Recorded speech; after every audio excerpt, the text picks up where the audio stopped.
Hi everybody, Rad Mom here. Welcome back to the office where we do feminism from a materialist perspective. Today we're going to be doing a blog reading. I promise I will ham it up all the way. I'll try and make it as interesting as I can because this is one of my most popular blog posts ever. It's a great example of an individual who has convinced herself that she is a man and the mechanism by which she has done that.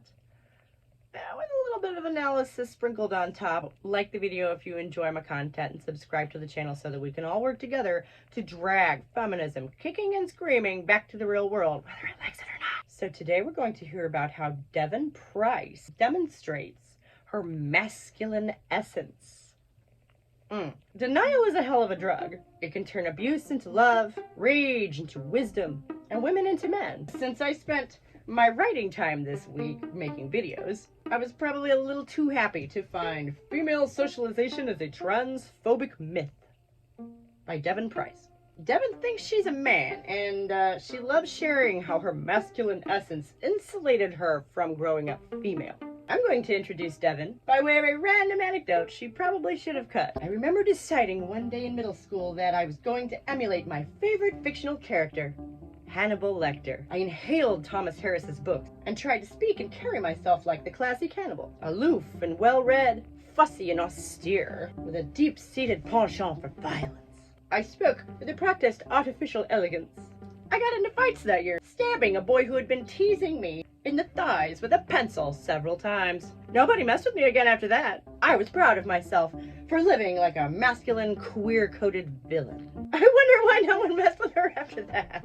I, too, was once a small girl empowered by imitating nasty old men. I still haven't managed to exorcise Lewis Black from my internal monologue, but that's my cross to bear. Devin begins her article with a conversation between teachers. Skylar's school had just gone back to in-person classes after a year of remote learning, and an old familiar demon is back to torment her. The presumption she is incompetent because she is a woman. Every day is a battle for her dignity. She was free from all this sexist bullshit last year, but now it's like she's teaching with a set of weights on. My students have never treated me like that, I say. Devin's friend is confused. Thankfully, Devin is there to explain, even if it is annoying for me to have to bring it up. I find it's important to acknowledge the status I have. Is it annoying to acknowledge your privilege? I don't have much experience in that area, but it sure sounds awful. But Devin has the secret. I've never had a student question my knowledge, I tell her. People get quiet and listen when I talk. They ask me for advice. They call me doctor, because they can sense her man essence. Even when I was young and had long hair and wore dresses, students had no difficulty listening to me. Oprah said we teach people how to treat us. Everyone listens to her. Is she a man too? Someone should tell her. When I talk, people listen. When I walk down the street, people get out of the way. When I present myself as an expert on a subject, people believe me. So it's true. Carry yourself with the confidence of a mediocre white man, right ladies? Just try a little harder, and everyone will respect you. When I am uncomfortable or unhappy, people bend over backwards to accommodate me. I rarely have to assert a boundary more than once. I'm not sure you should be bragging about having people bend over backwards for you. How are you communicating your needs? They just might be dealing with a high-strung, high-maintenance weirdo. I have to confess, I find it irritating and offensive when cisgender women assume I have led the same kind of life they have led. Do you, though? Do you have to say that again? Our attempt at empathy grinds your gears because you're not like the other girls. We get it. Don't worry, keep writing stuff like this and the charity won't last long. It feels very invalidating to be treated like just one of the girls, no matter how frequently I articulate that I am not one. What exactly do you think a girl is, anyway? She's not very clear on this, but she is careful to project her biases onto the entire rest of the world. There's this assumption. Where? Over there? That every person who was assigned female at birth was undermined, disbelieved, talked over, deprioritized, and physically intruded upon throughout their whole lives. And that everyone who was assigned male at birth was believed, heard, valued, and rewarded for their brilliance. I guess we know which side Devin wanted to be on, as is the custom for transgender rationalization manifestos. Devin's article is overly long and repetitive. Her circuitous prose is brimming with redundant personal anecdotes because, in case you weren't convinced by conjecture, she throws in emotional appeals for good measure. I'm skipping around a bit for brevity and sanity's sake, which is easy because Devin's writing is littered with gems like this. The idea that sexism is linked to one's gender or assigned gender at birth gets a lot more dangerous. Yeah, that's right. People need to remember that sexism has nothing to do with sex. And to make sure that they don't feel left out, she reaches over to blame trans women's problems on feminism. Since turfism lauds feminine suffering as a sign of moral virtue, any woman who didn't experience a traumatic girlhood must be suspect. Shockingly bad analysis here from someone who probably knows better. That's what inspires her to pretend that she doesn't. Anyone who got through girlhood unscathed must have grown up on another planet. And her goal is to alienate every single earthling. The purity politics run deep. Many trans allies still dabble in the idea that a person's gender assigned at birth determines how they grew up and who they are at their core. People who claim to support trans rights throw around the words AMAB and AFAB as if they tell you anything about a person's life or identity. How awful! What uncouth asshole is inferring anything about anyone based on their background or physical state? Devin name-dropped several prominent trans figures, but the TERFs are a mob of faceless hobgoblins. They describe female socialization as if it were some singular universal experience that cuts across all classes, races, cultures, and families, but somehow never across assigned sex. What it means to be a woman or a man varies across culture, time period, class, and social circumstance. Ah, this old gem. Regardless of any linguistic sleight of hand, despite ever-shifting behavioral and social norms, somehow they always know whom to draft and whom to.